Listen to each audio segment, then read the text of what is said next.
अब इसके पहले हमने देखा था कि साकामोटो एंड काशिमा की बहुत ब्रूटल फाइट जारी है एंड साकामोटो शेप में वापस आ जाता है और काशिमा को कूट देता है और यहाँ अपना शिन एंड हेसुके भी एग्जीक्यूटिव सेवा को हरा देते हैं। और अब देखते हैं आगे। हमारी टीम पिछले बैटल से काफी ज्यादा एग्जॉस्टेड हो चुकी है।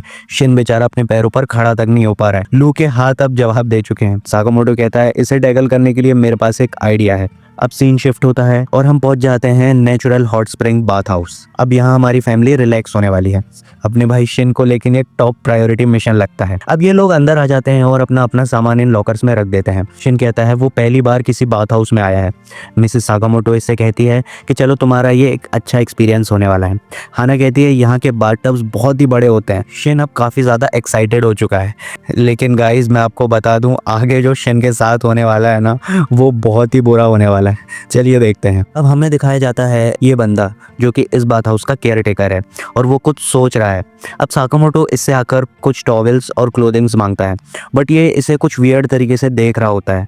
ये इसे एकदम से क्लिक होता है कि ये तो साकामोटो है और हमें बताया जाता है इस बंदे के बारे में। ये बंदा एक छोटा मोटा असैसिन है और वो यहाँ पर काम अपने किन्हीं पर्सनल रीजंस के कारण कर रहा है। अब यहाँ इस बंदे को अपनी आइज पर बिलीव नहीं हो रहा है कि ये साकामोटो है। अब ये साकामोटो का वांटेड पोस्टर को भी देखता है बट उसे अब भी पोस्टर वाले साकामोटो पे और ये जो उसके सामने खड़ा है वो अलग अलग ही लग रहे हैं। बट ये अपना चांस खोना नहीं चाहता है और ये सोचता है मुझ जैसे छोटे मोटे असैसिन्स को ये 100 जन्मों में भी ऐसा चांस नहीं मिलने वाला है। ये सोचता है कि 1 बिलियन बाउंटी से मेरी लाइफ चेंज हो जाएगी और मुझे अपने पापा की इस घटिया बाथ हाउस के चक्कर में गालियां नहीं सुननी पड़ेगी रोज रोज। अब साकामोटो का दिमाग एकदम खराब हो रहा होता है। वो कहता है जल्दी कर भाई। अब ये फटाफट इसे टॉवल्स और क्लोथिंग निकाल कर दे देता है एंड उसने अब कुछ प्लान बनाया है। अब वो हम आगे देखते हैं।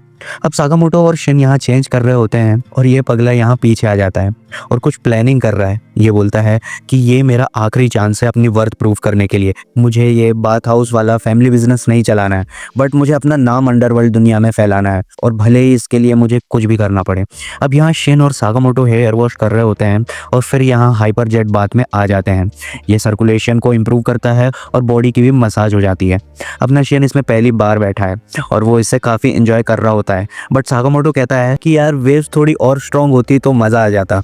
अब ये असैसिन अपना पहला मूव चलता है और इसने पूरे बाथ हाउस में बूबी ट्रैप्स लगा रखे हैं। अब शिन यहाँ पर लगे इस बटन को दबाने ही वाला होता है कि पीछे रिमोट से ये अपना असैसिन बटन दबा देता है और इस पानी का इतना जोर का प्रेशर आता है कि अपना शिन भाई बहुत दूर फेंक जाता है और भाई का सिर खुल जाता है। शिन कहता है भाई कोई वार्निंग लेवल तो होना चाहिए यार ऐसे बटन के आसपास। अब यहाँ ये असैसिन खुश हो रहा होता है कि उसका ये मूव ब्रिलियंट था बट हमारा साकामोटो वैसा का वैसा ही बैठा रहता है और इतने प्रेशर में भी वो 1 इंच तक नहीं हिलता है। ये देखकर इसकी फट जाती है और एज यूजुअल शिन भाई अपना बहुत इंप्रेस हो जाता है साकामोटो से। अब ये लोग सोना बात लेने चले जाते हैं बट हमारे बेचारे शिन को सोना बात के बारे में कुछ भी नहीं पता है।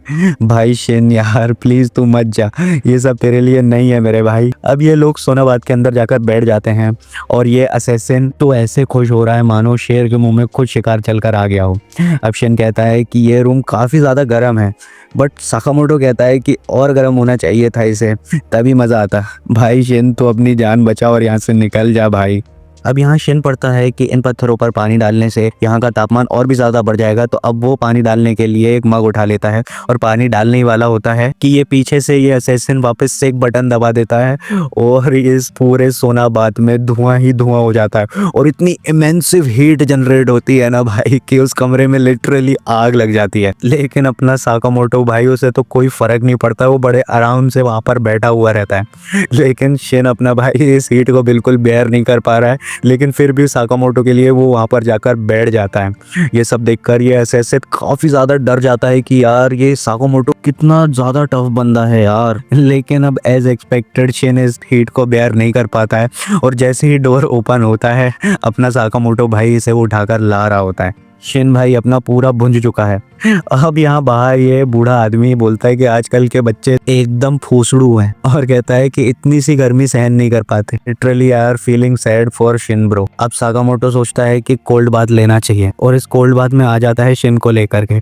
लेकिन ये असैसिन वापस पीछे से इसका टेम्परेचर इतना लो कर देता है कि ये पानी लिटरली बर्फ बन जाता है और शिन भाई की ठंड से कुल्फी जम जाती है।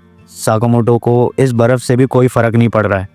भाई कितना टफ है यार ये बंदा। अब ये लोग इस वाटरफॉल के नीचे बैठे हुए रहते हैं। अब ये असैसिन एकदम फ्रस्ट्रेटेड हो चुका है क्योंकि अब उसके सारे प्लान्स फेल होते जा रहे हैं, तो अब वो कुछ और ट्राई करने वाला है। अब वो इन वाटरफॉल का प्रेशर इतना ज्यादा बढ़ा देता है कि शिन उसके नीचे दबकर मरने ही वाला होता है, लेकिन अपने साकामोटो भाई को कोई भी फर्क नहीं पड़ता है। अब ये असैसिन और भी ज्यादा बार ट्राई करता है और हर बार फेल हो जाता है। अब वो इतना ज्यादा फ्रस्ट्रेटेड हो चुका है और वो अपनी हार मान ही लेता है आखिरकार, क्योंकि साकामोटो काफी ज्यादा टफ बंदा है और वो उसका लेवल कभी भी मैच नहीं कर पाएगा।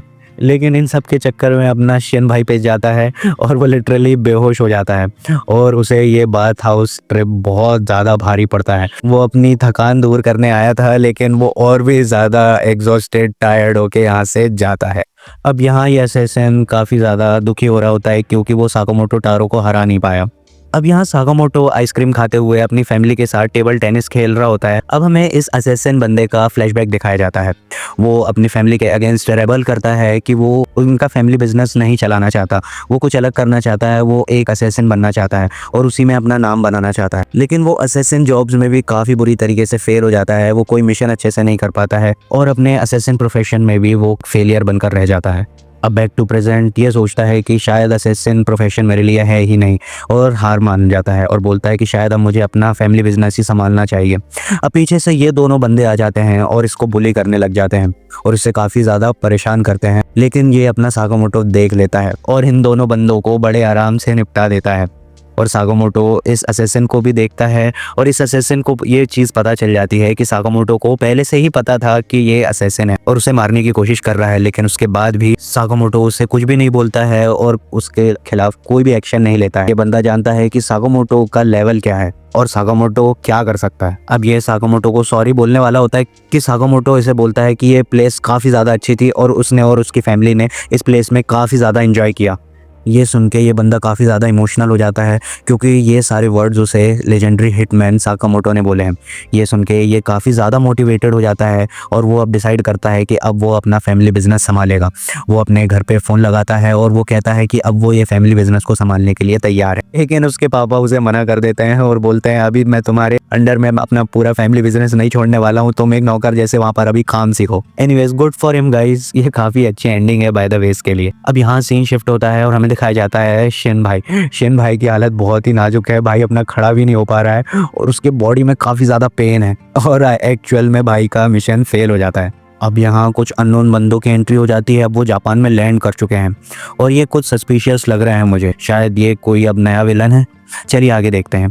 अब हमारी फैमिली यहाँ पर रेस्टोरेंट में खाना खा रही होती है और एज यूजुअल शिन और लू एक दूसरे से लड़ रहे होते हैं और शिन लू से एक शर्त हार जाता है, अब वो इस लंच का बिल पे करेगा। लू कहती है कि उसने ये सारे रेस्टोरेंट्स पहले कभी ट्राई नहीं किए और ये सारी डिशेस उसके लिए नहीं है। शिन पूछता है कि उसके कंट्री में ये सारे रेस्टोरेंट्स नहीं है क्या? ये कहती है कि नहीं, मुझे इन सारी चीज़ों का एक्सपोजर कभी नहीं मिला। फिर शिन कहता है ऑफ कोर्स यार, तुम एक माफिया फैमिली से बिलोंग करती हो तो और क्या ही हो सकता है। शिन कहता है कि तुम अपनी कंट्री से किसी को मिस नहीं करती हो क्या तुम्हारे कोई और दोस्त नहीं है क्या वहाँ के? ये कहती है कि वहाँ पर ज़्यादातर लोग माफिया से रिलेटेड हैं और मुझे ये माफिया सीन में ज़्यादा इंटरेस्ट नहीं है, तो मेरे ज़्यादा कोई दोस्त भी नहीं है। अब यहाँ साकामोटो के पीछे एक बंदा बैठा है एंड वो साकामोटो के सिर पे बंदूक लगा देता है और वो फायर कर देता है, लेकिन अपना साकामोटो इस फॉक से इसकी बुलेट बड़ी आसानी से रोक देता है और इस बंदे को यहाँ टेबल पर पटक देता है। शिन भी ये पीछे वाले बंदे को एक कोहनी मार के गिरा देता है। अब हमारे सामने रिवील होता है इस बंदे का नाम है वूतोंग और ये लू की फैमिली का एक एडवाइज़र है। अब ये लू को वापस ले जाने आया है। ये लू से कहता है कि आपको अब आपके पापा की जगह लेनी पड़ेगी, आपको लू क्लैन का हेड बनना पड़ेगा, लेकिन लू मना कर देती है। लेकिन लू की क्यूटनेस देखकर ये बंदा एकदम क्रेजी हो जाता है। ये लोग आपका टाइम डिजर्व नहीं करते हैं, ये एकदम छोटे लोग हैं और हमारी फैमिली जो कि एक बहुत ही रेपुटेड फैमिली है, आपको उसको लीड करना है, आपको उसका हेड बनना है, तो प्लीज़ वापस आ जाइए। लेकिन लू फिर भी मना कर देती है और रोने लग जाती है। अब साकामोटो लू से पूछता है कि ये जोकर कौन है।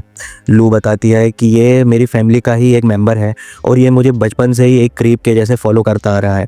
पता नहीं इसकी प्रॉब्लम क्या है, बट ये मुझे बहुत अनकंफर्टेबल फील कराता है। लेकिन ये भी बताती है कि ये हमारी माफिया फैमिली का हाई रैंकिंग एडवाइज़र है और इसको हम लोग ब्रेन करके बुलाते हैं हमारी ऑर्गेनाइजेशन का, क्योंकि इसका माइंड बहुत ही ज़्यादा शार्प है। और इस पगले को ये कॉम्प्लीमेंट लगता है और ये मनी मन खुश हो रहा होता है। अब लू इसे एक आखिरी बार मना करती है कि मुझे कोई माफिया सीन में वापस नहीं जाना है और मैं साकामोटो की शॉप पर काम करते हुए खुश हूँ, तो प्लीज़ अब मुझे डिस्टर्ब मत करो। लेकिन ये बंदा फिर भी मानता नहीं है और ये साकामोटो को एक चैलेंज देता है कि तुम मुझे एक फाइट में हराओ और मैं लू की लाइफ से हमेशा हमेशा के लिए चला जाऊंगा और उसे माफिया का हेड भी बनने के लिए नहीं कहूंगा। तो शिन कहता है कि तो अब तुम फाइट करने वाले हो, लेकिन ये मना कर देता है, बोलता है मैं पावर की बात नहीं कर रहा और बहुत दूर जाके खड़ा हो जाता है। ये कहता है कि अगर तुम सच में एक लेजेंडरी असैसिन हो तो मुझे एक ब्रेन वाले गेम में हरा के दिखाओ। लेकिन हमारी फैमिली इसे मना कर देती है और कहती है कि अगर भाई हाथापाई की बात हो तो अभी फाइट कर लेते हैं और इसका यहीं दी एंड कर देते हैं। लेकिन ये वू तंग बताता है कि अगर उसने उसको इस फाइट में हरा दिया तो जिसने इस बंदे पर बाउंटी लगाई है वो उसका नाम उसे बता देगा और उसकी और भी बहुत सारी इन्फॉर्मेशन देगा, क्योंकि उनका जो इंटेलिजेंस नेटवर्क है वो काफ़ी ज़्यादा स्ट्रॉन्ग है। और इस बात के लिए हमारी फैमिली कन्विंस हो जाती है और साकामोटो इस ब्रेन वाली गेम्स की फाइट के लिए हाँ बोल देता है। अब सीन चेंज होता है और ये बंदा हमारी फैमिली को कहीं ले जा रहा होता है। वो इन्हें कपड़े भी देता है ताकि वो अब जिस प्लेस पे जाए वहाँ पर ब्लेंड हो सके। ये लू को बहुत प्रीमियम ड्रेसेस देता है और हमारे शिन और साकामोटो को एक घटिया सी ड्रेस देता है। और अब हमारे सामने ये दिखाया जाता है कि ये हमारे बंदे एक कैसीनो में आ चुके हैं और यहाँ पर अब इनको इस बंदे को हराना होगा। लू अब घबराने लग जाती है क्योंकि वू तंग बहुत ही ज़्यादा माइंडेड बंदा है और वो सारे टैक्टिक्स जानता है। अब हमारी फैमिली को लू को बचाने के लिए इस बंदे को यहाँ पर इन्हें हराना होगा। तो अब देखते हैं कि आगे क्या होता है, लेकिन वो अगली वीडियो में। तो आप प्लीज़ सब्सक्राइब कर लेना, चैनल को लाइक कर लेना और मैं हर वीक्स एपिसोड डालता रहता हूँ, तो प्लीज़ अपना प्यार ऐसे ही बनाए रखना। तो मिलते हैं अगली वीडियो में। That's my time guys, bye.